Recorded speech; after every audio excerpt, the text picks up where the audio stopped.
looks set for Saturday's supplementary elections by INEC to conclude the 2023 National Assembly elections, which was conducted side by side with the presidential election last February. Arise correspondent Omo Bazwaye has more. According to a statement released on the 27th of March by the Independent National Electoral Commission INEC, supplementary elections would hold in 5 senatorial districts and 31 House of Representatives constituencies where the electoral body could not conduct the exercise or was unable to conclude the process either as a result of its own making or other constraints beyond its control. For the senatorial seats, action will be in 83 polling units in Zamfara Central, where the battle is between the candidates of the People's Democratic Party (PDP), Ikra Aliya Bilbis, and the candidates of the All Progressive Congress (APC) Senator Kabiru Marafa. Another battleground would be in Sokoto State for the entire 3 senatorial seats, with Governor Aminu Tambuwa on the ballot. While elections will take place in 133 polling units in Sokoto South, it will hold in 166 in Sokoto North and 90 polling units in Sokoto East. In Kebbi North, supplementary polls will hold in 23 polling units to finally settle the scores between the PDP candidate and former Senate leader Senator Yaya Abdullahi and APC candidate Hussaini Kangiwa.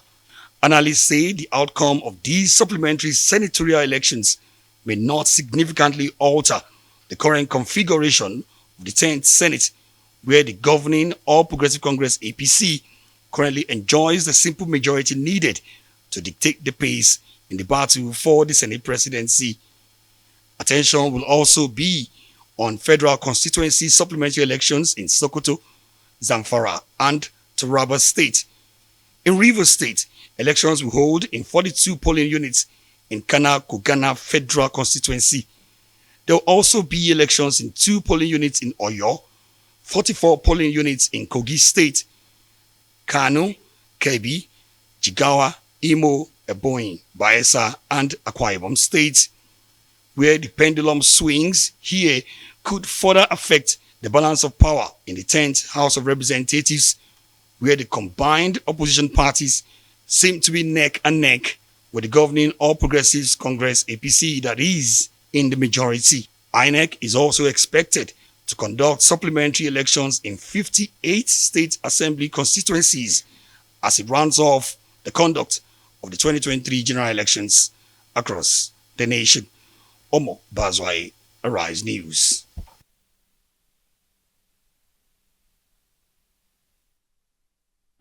Yes, indeed. Well, let's bring in Arise Director of News and Politics Editor Sumner Sambo joining us now to discuss the Saturday supplementary elections that are around the corner. Sumner, good to see you. Thank you so much. So, well, in that report, Omo made a point that the outcome of the supplementary elections may not necessarily affect the overall picture in terms of the results that have come out in the Senate, but in the House of Reps, exactly. There is a so huge paint likelihood. a picture for us of what to expect. Yeah, if you look at some of the senatorial seats that we're expecting, they have a tendency to increase the strength of the governing All Progressives Congress in the Senate. Of course, if the PDP is able to get some, like from projections, we are hoping to see either 1 or 2 in Sokoto and then like in Kebbi and some other places. It could actually help to shore them up to at least their bargaining power as we go into the election process for the Senate presidency. But the major focus here for the supplementary election in the federal parliament is going to be in the House of Representatives, because we already have 162 members for the governing All Progressives Congress and 163 for all the other political parties that are in the House of Reps when combined together. But of course, you will see that you would have seen that this is already causing some sort of uproar. The governing All Progressive Congress is not finding it easy, because these other federal lawmakers who have been elected are saying that they are going to gang up and see how they can bring a speaker among themselves. But that is if they get more numbers in the supplementary election that is coming up on Saturday. But if the APC gets more numbers, it will help them. But the members of the APC are already warning the opposition and saying that no, by the rule book, what their rules actually says is that the presiding officers, not the principal officers, the presiding officers, that's the Speaker of the House of Reps or Deputy Speaker, must come from the party with the majority. Yeah. But the House of Reps, the members elect from the other coalition of political parties like Labour Party, PDP, ABGA, YPP, and all of that, SDP, and I think, one other one. Maybe NNPP. Yes, NNPP and all of that. They are saying that no, that the rule book is being misinterpreted, that it's all about election. If they all come together and they're able to get some supporters in the APC to join them, there's a likelihood they may actually elect the Speaker and Deputy Speaker. So this issue may actually end up in court if care is not taken. And another interesting perspective has to do with the two major political parties, the APC and the PDP, thronging INEC office, saying that, well, the man at the center should not be partisan. Are there things that they're saying about the commissioner there of INEC, because those are strong words. They're asking, look, don't be partisan, ensure that the people's vote will count on the day. Yes, there was this allegation that the rec there was caught up in a conversation that blew up during the governorship election on March 18. Before that day, and then of course on the election day. So because of that, a lot of people seem to have lose confidence in him, and over time he has been trying to rebuild confidence. Because of that audio leak, some people marched even to Abuja here saying that they didn't have any confidence in him, while the Electoral Commission has continued to keep him there because maybe they feel that he's the best hand there and he has the capacity to be able to deliver free, fair and credible elections. But like we've seen both top political party members coming there to protest and then to also talk about this. It looks like the call for him to be removed is no longer there, but they are now saying that, look, whatever may happen, since INEC has refused to remove you, just try to make sure that you're fair to all parties. And if that's the case, I think the right thing is for him to actually do what the laws states, because Adamawa is going to be very, very controversial, especially because of those results from that Fufure local government area, which became very controversial during the coalition process. But it's left to be seen if INEC would also not, put lots of burden in itself. That brings me to the next point. I mean, does this provide another opportunity, a golden one for that matter, for INEC to salvage itself, to rebuild public confidence? Yeah, public trust. How will INEC has always done very well when it comes to single elections and all of that. But when you come to this bulky election of holding general elections on one particular day, either for the presidential or the governorship, that's where we started seeing all these challenges.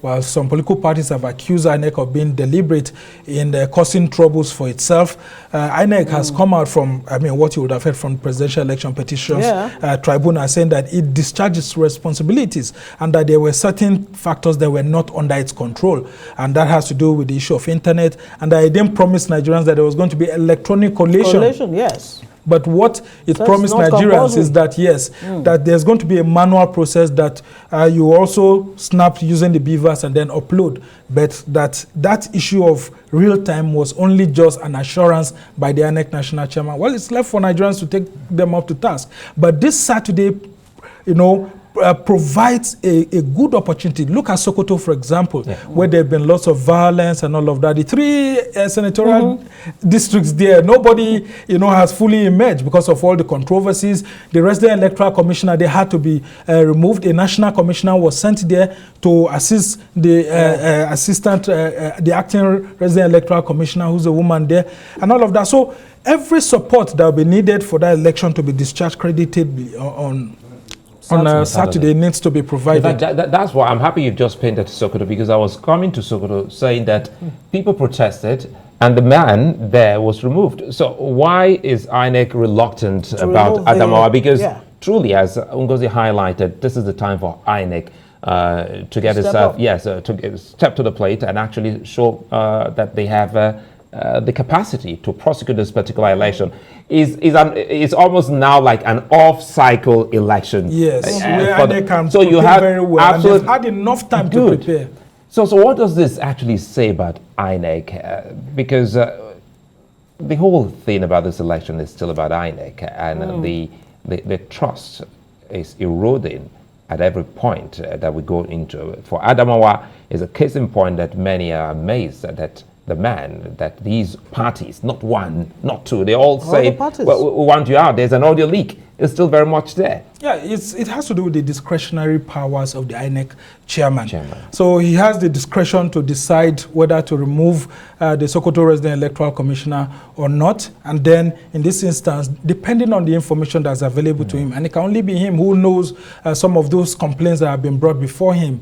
But this also boils down to what guests had discussed earlier, the issue of the Uwe's reforms, committee. The panel has suggested that the chairman of the Independent National Electoral Commission should not be nominated by a president, but by the National Judicial Council.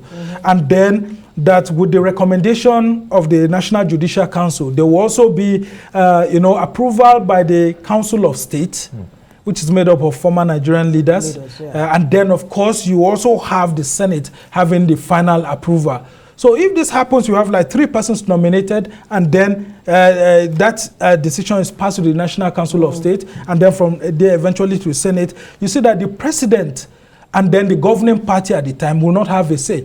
But if you look at apart from, of course, the president swearing in the chairman of the so you just come and take the oath. They can even decide to remove the swearing in of oath. It can happen at the National Judicial Council before the CJN and not necessarily the president. You see, when this particular issue was tabled before the cabinet of the late Umaru Musa Yar'Adua, president of Nigeria then, unfortunately, it couldn't scale through cabinet meeting votes and all of that. So the issue died down because the then PDP president thought that it was under his own powers to decide who would eventually continue to be INEC national chairman. Because it's a powerful position. And party leaders wouldn't even want you to do that if you want to remove the powers from yourself as a president. So it's safe to say the political will really to do the right thing as far as our electoral processes are concerned is really missing. Yes, and that's why we must look for ways to remove that power of appointing the INEC chairman from the president and financial autonomy. Yes, financial autonomy has been given to INEC.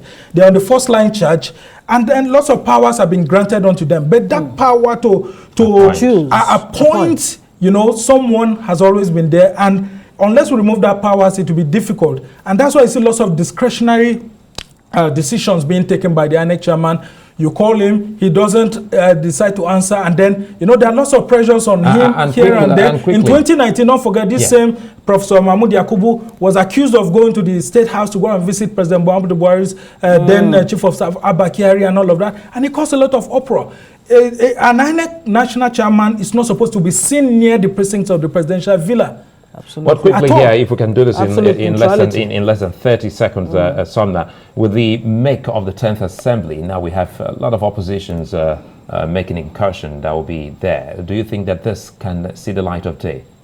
It will still be difficult because you still have the APC being dominant in the Senate and being dominant in the House. So until we have a situation, and that's why I was really happy with the NNPP and Labour Party coming into play, because the focus should have been by these parties on the parliament. If they had got more seats than the APC, I can tell you that it would have been the best thing that will serve our democracy because of the lateness of the time by which these parties were formed. My thinking was always that they will focus on the National Assembly and have majority there, because if they do that, they can checkmate the executive, and then they will not bring the desired laws that will help to provide transparent elections that can make them to come to power in 2027. But unfortunately, that didn't happen. They focused more on the presidential election, and the time was too short for them to have all the things that will be said. But they still did very well, and it's commendable. So 2027 is before us. Let's hope that they'll focus on the parliament just like the executive too. Thank you very much, Sumner Sambo, political editor and Arise News editor. Thank you very much, as always.